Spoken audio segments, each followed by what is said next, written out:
എടി തീർത്താത്തെ, നീ ഒരു ഫോട്ടോ ഇട്ടിട്ട് കുരു പൊട്ടുന്നവര് പൊട്ടട്ടെ എന്ന്. നീ ആരുടെ കൂടെ ഫോട്ടോ ഇട്ടിട്ട് കുരു, ആർക്കെന്ത് കുരു പൊട്ടാനാ?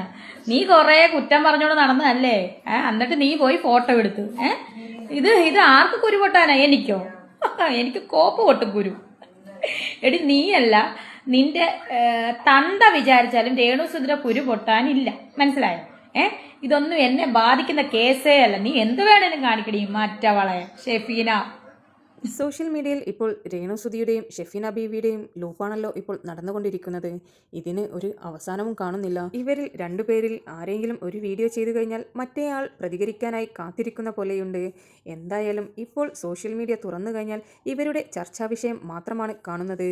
കിച്ചുവിൻ്റെ ഒരു വീഡിയോയ്ക്ക് ശേഷമായിരുന്നു ഈ ഒരു കോൺട്രവേഴ്സി മുഴുവനും ഉണ്ടായിട്ടുള്ളത്.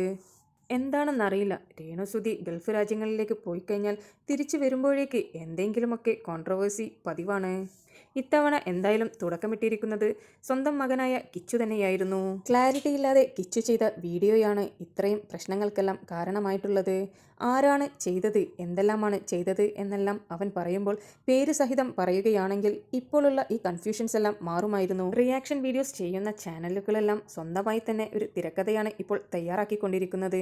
എന്തായാലും ഈ ലൂപ്പ് ഇനി കുറച്ചുനാൾ സോഷ്യൽ മീഡിയയിൽ ട്രെൻഡിങ് തന്നെയായിരിക്കും. എന്തൊക്കെയാണ് സംഭവിക്കാൻ പോകുന്നത് എന്നുള്ളത് കണ്ടറിയാം. നിങ്ങൾക്ക് വീഡിയോ ഇഷ്ടപ്പെട്ടിട്ടുണ്ടെങ്കിൽ ഒരു ലൈക്കും ഷെയറും സബ്സ്ക്രൈബും ചെയ്യുവാൻ മറക്കരുത്.